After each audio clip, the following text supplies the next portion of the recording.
one of the reflections that I had following our first conversation, again, given our interest and our work in executive recruitment, it kind of made me think, and I've spoken to our team about this, about the way selection processes are designed.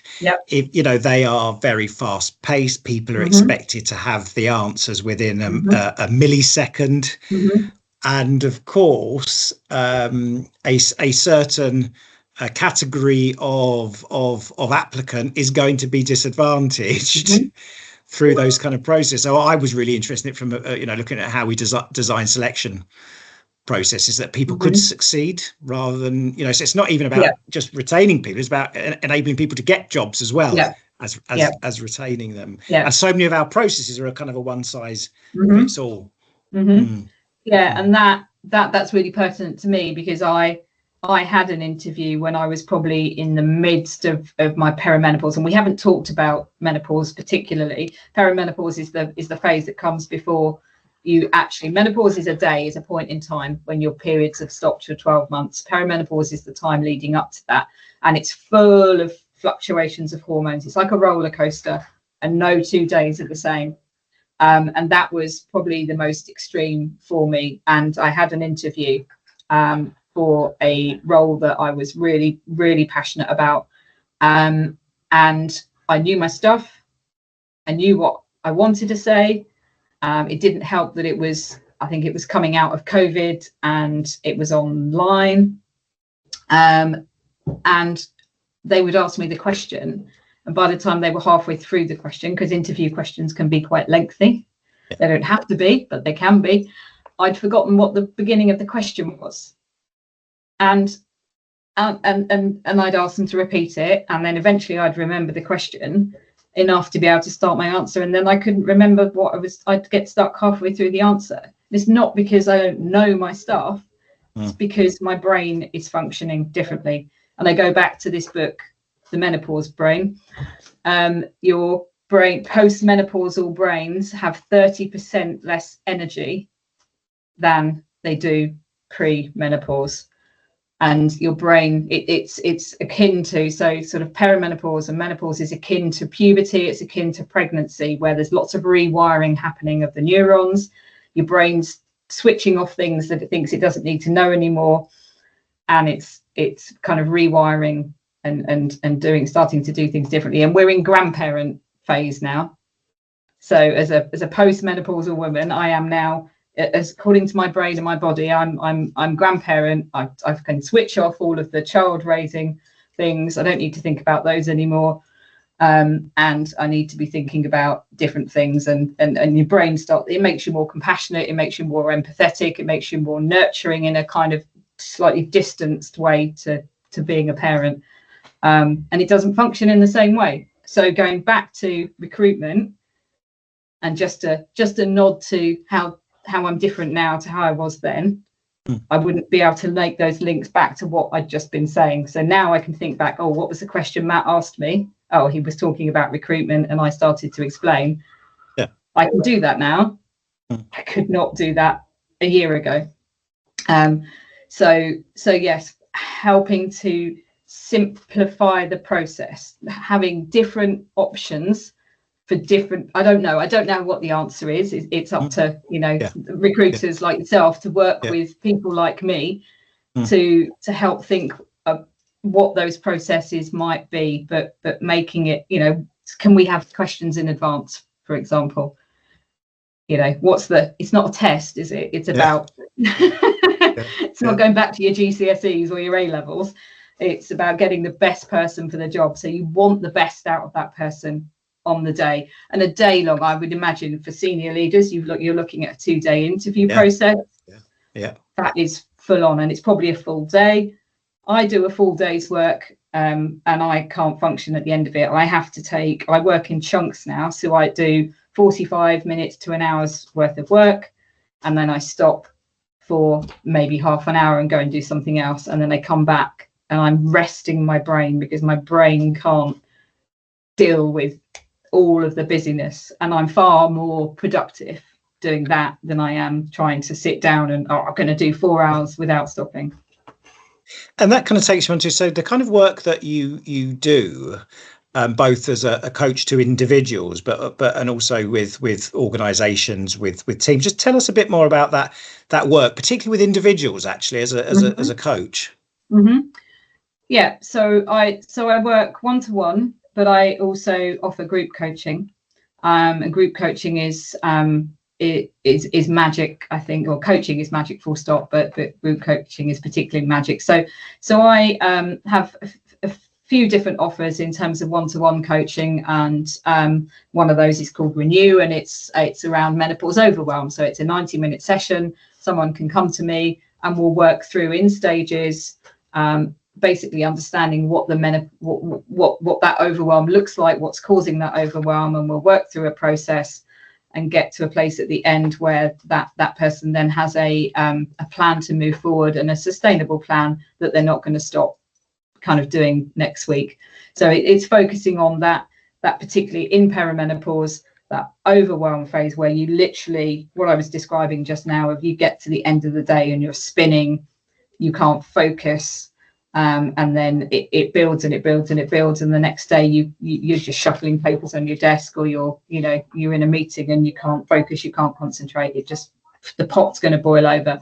I'm also working one-to-one in terms of that sort of supporting if we're thinking about progression and kind of retention. So supporting individuals to go for that big job, to sort of go for what they're aspiring for, to rebuild the confidence, to rebuild that understanding of who they are, what is it that drives them, and what they need, what the new them needs, because it almost is like a rebirthing. So it's helping them to kind of understand that they are still the same person, but just with a few tweaks, few moderations, and eventually hopefully we become souped up supercars. But yeah, so as how do they get to places that they aspire to be, and don't just think, well, actually I can't do it now, this is it, I'm just going to sit back and let the world pass me by. And then group coaching, I've got a program called Thrive Through Menopause, where I bring a group of between 6 to 9 women leaders together, and it's a similar process. It's not necessarily about everyone working towards the same thing. So the theme is menopause, and thriving through menopause, a positive outlook. But each individual will come to that with their own sort of agenda. But the power is in the coming together, the being as part of a group, as part of a community, because a lot of this is women back in their workplaces thinking that they're alone, that no one else is going through this, that they can't talk to anyone about it, and building perhaps the confidence to speak about it, to go back into their workplaces and say, well, look, actually, this is what's going on for me. This is how I'm helping myself. This is what I need from you. And the group coaching is like a hall of mirrors. So if one-to-one coaching is the coach holding a mirror up to the coachee, group coaching is a hall of mirrors, and lots of different kind of world perspectives coming into that. I do like that hall of mirrors analogy, and we'll make sure that on the screen your kind of website and things like that pops up so that people can get more information.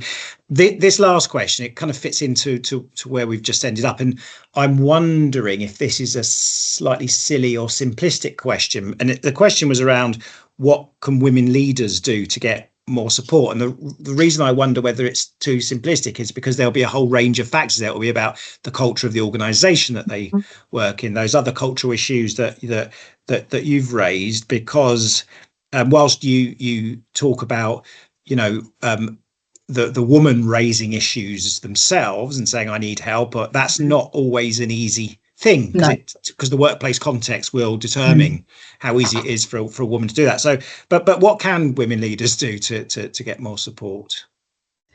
Well, the first thing I'm going to say is contact me, obviously, as a blatant plug. Q website coming along. That will pop up. Yeah. But I think it's explore what your organization has. I mean, if you're a senior leader in the organization, you know, you may be more aware of that you've got a menopause policy or haven't got a menopause policy, but you know, depending on where you are in the organization, is go out there and find out for yourself what your organization is offering. So is there a policy? Do you have an employee assistance program? Because quite often on that there are people that you can phone to have an anonymous chat and sort of, you know, get things off your chest and get a bit of counselling or something like that. Often within that as well, there may be access to GPs, because this is something that we haven't talked about, but one of the biggest challenges that you face as a menopausal woman is getting help. So it's a postcode lottery around the country. It's only since 2024 that medical professionals have been receiving information on menopause within their training. It was a voluntary tiny module previously, and lots of it's varied in terms of the responses you get. But so I spent a long time. I chose to take hormone replacement therapy. It doesn't work for everybody. It's been amazing for me, but you have a different conversation with a different GP every single time, and it's taken time to get the levels right.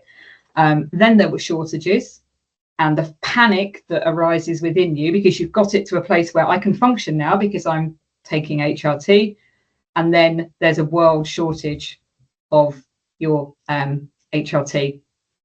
And they say to you, oh, well, you need to go and find somewhere that you can get it, or you need to find out a different option. That's put back on the woman. So the time that you need to do that, the emotional toll that takes is incredibly high. So yeah, if your employee assistance program has access to a GP on that, jump at it. That may be a good option. Does your organization have any resources on the internet? And thinking about, I think the biggest thing is think about what you need. Focus on it yourself. Don't bury your head in the sand. Accept that things are changing. Accept that things are different. What can you do to help yourself to make change? How can you change the way that you work? You're not 20 something, you're not 30 something anymore. You may be menopause. Early menopause is something that we also haven't talked about. It doesn't just happen in your 40s and 50s. But what can you do to help yourself? There's lots of information out there. And talk to someone. If that's not your boss, try and talk to someone and open up about it and tell them how you're feeling, and get some support that way. And then perhaps you'll get the courage, the strength, the whatever it is that you need to speak up and speak to whoever is your line management. And I've got three top tips for someone if you're having a bad day. One of those is talk to someone, get it off your chest. Stop and ask yourself what you can do differently. So don't just carry on if you're getting overwhelmed by doing whatever it is you're doing in the same way. Stop, take a break and go and do it differently, and just be kind to yourself. It's okay not to be okay. And you start to hear some similarities then when you get into the world of sort of like mental health awareness and things like that. So yeah. So I think that's a good place to end with some top tips. And as I said at the outset, one of the things that we really like to do is to kind of just bring some thinking into the sector and introduce the work of others into the sector. I think we've done that really successfully today. So Kirsten, thank you so much for your time. And as I said, we'll make sure, and hopefully even as I'm speaking now, there may be details of your website at the bottom of the screen. Kirsten, thank you so much. Thank you, Matt. It has been a pleasure.